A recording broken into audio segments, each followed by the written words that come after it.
Good morning to you, and welcome back to today's JRPG Weekly Update. I am SuperDerek, and we've got a lot of news to cover today. First of all, happy Veterans Day, guys. I hope that you are using your holiday to your best advantage. And also, we've got a lot of news to talk about today. We've got some new announcements for new upcoming release dates. A lot of games ended up getting delayed. Also, we've got a bunch of RPGs coming out this weekend. Also, some games are getting ported over to new platforms. So let's just start talking about Death End Request 2, which is an RPG by Idea Factory and Compile Hearts, being currently developed for the PlayStation 4. That finally got a new announcement for the release date, and that's the Japanese release date, rather, and that is of February 13th of 2020, which is in, just about 3 months or so from now, which is pretty great. That means that once that comes out, they'll probably start porting that over to the English for a Western release, so we can keep an eye out for that. I'm guessing that'll probably be about 6 months afterwards, so probably the end of summer, early fall of 2020, maybe, I'm guessing. So that's cool if you're into Compile Heart games, and if you are, you'll want to stick around because we got more information about them in a moment. Also, Bioware, also known as a victim of the acquisition by EA, have announced that their upcoming Dragon Age 4 has been pushed back to mid-2022. Originally announced about a year ago or so, this game has seen some pretty rocky headlines ever since it was announced, including the fact that it was going to be reworked into Anthem with Dragons. That was back in April of this year. Following that, the lead producer of the game quit the team after a 12-year stint as the lead producer for the Dragon Age series. This bodes poorly, but at the same time, we really kind of have to hope for the best. I mean, it is a company that's owned by EA at this point, which, again, that's just bad in the first place, and then all this other news. But we've got very few Western RPG developers these days, and the ones that we've got left, we've got to cherish them, because in today's climate, you can't give up hope, guys. You gotta hold on to that last thread of hope till the very end. Everreach Project Eden is a game by Elder Games, and that was also delayed. This was originally planned to launch on Steam in September.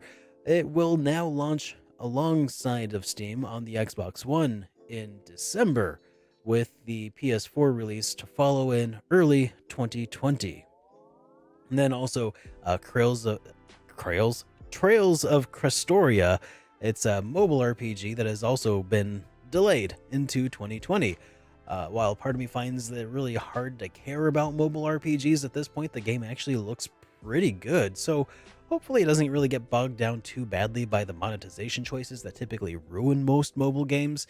But I mean, look at this trailer. I think the game looks pretty good, but you can't really see very much of it. I mean, I'm guessing they're probably not going to show you the payment screens where you're paying for, gacha characters and stuff. But anyways, Falcom has revealed an expected release window for their next Trails series title. It's a little scant on details, but the game will be using a new graphics engine to help it propel visuals forward, and presumably this is going to be planned for the PlayStation 4 only, as we already know that Falcom doesn't really seem to be interested in developing games for the Nintendo Switch at this point because they don't know how. So expect the release in Japan sometime during September of 2020. And aside from that, very little else is really known at this point. They had a guy come out with some pictures and he was pointing at very, very controlled about what they wanted to reveal at this point. No gameplay or anything. So more details will be forthcoming before long, I am sure. Now, we also got a bunch of games that are getting ports this week. Arc of Alchemist, which is, again, that Idea Factory / Compile Heart action tactical RPG.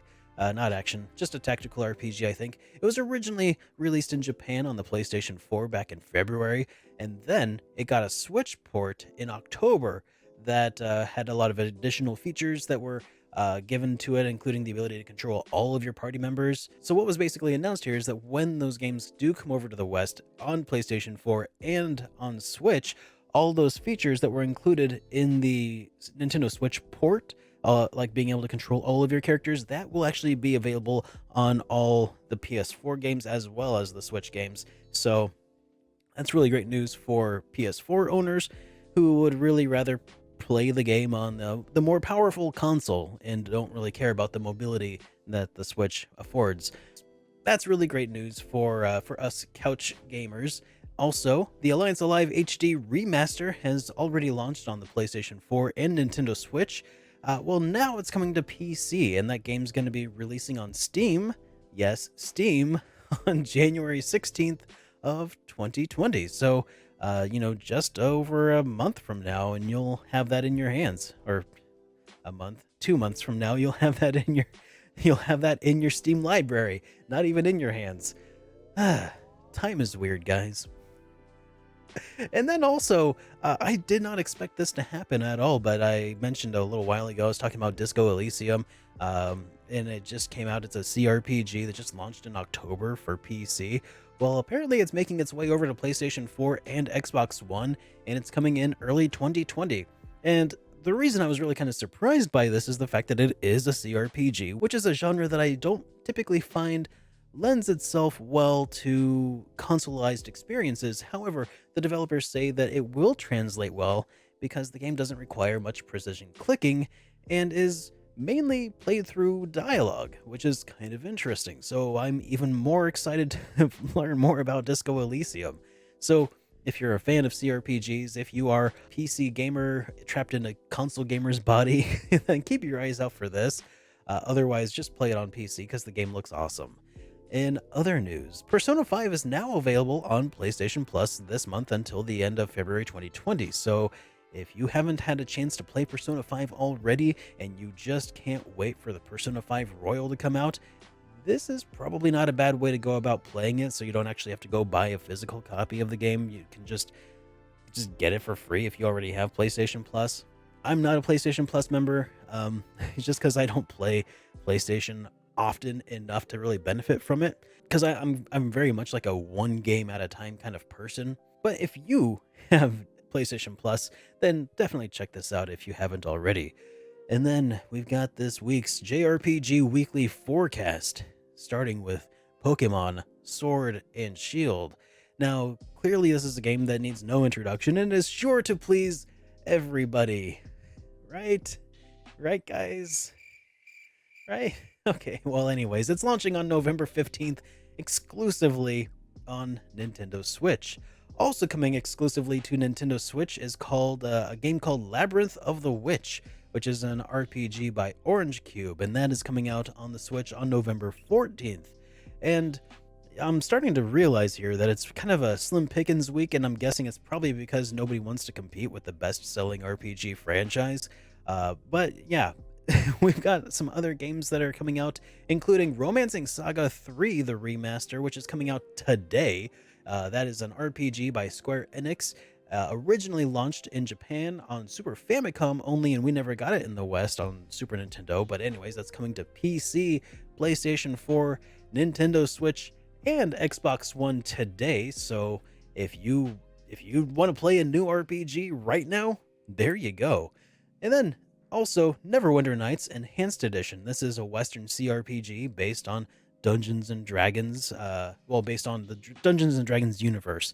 It's coming to PC, Xbox One, and PS4 tomorrow, November 12th. So, yeah, keep your eyes out for that as well. If I have helped you decide to purchase any of these games, please consider using the affiliate links in the description down below, and that'll really help the show. I appreciate it. But that leaves us with just the question of the week left to cover. And today's question of the week is, what is an RPG that you have played that you think has really excellent world building and lore built into it? What is a game that you feel like was just, they put so much time and thought and energy into the universe that it just really draws you in? And the game that came to mind when I started really thinking about this is, it's arguably not an RPG in the classical sense of the word, but it's Dark Souls 1 on PlayStation 3. I'm sure it's just as gorgeous on PlayStation 4. So it may or may not actually be an RPG by some people's definitions, but the world design was really just absolutely fantastic and interconnected, and I feel it was really heavily steeped in a lore that felt really all the more rich because of the fact that you had to kind of go looking for it to find it. You actually had to read a lot of item descriptions, and it gave you a lot of flavor text that really it didn't give you too much information. It didn't shove the information down your throat. It was there for you to discover, and it only gave you like little brief glimpses of the world that existed in this realm before it just really went to hell. And because you're going basically through a bunch of old ruins and stuff. So I think that you can still kind of get these glimpses from that. It just hints at a much bigger, much more, uh, much bigger world. Yeah, that's the one that really comes to mind for me. But I'm really curious about what you guys think. What is a game that just had really great world building that just really drew you in and felt like it was heavily steeped in lore? Oh yeah, if you like JRPG news and if you're new around here, make sure you get subscribed because we will be doing this again next week. Because this is kind of what I do. We talk about news and I try to help keep everybody up to date. Anyways, guys, thanks for joining me. I am SuperDerek, and this has all been news to me.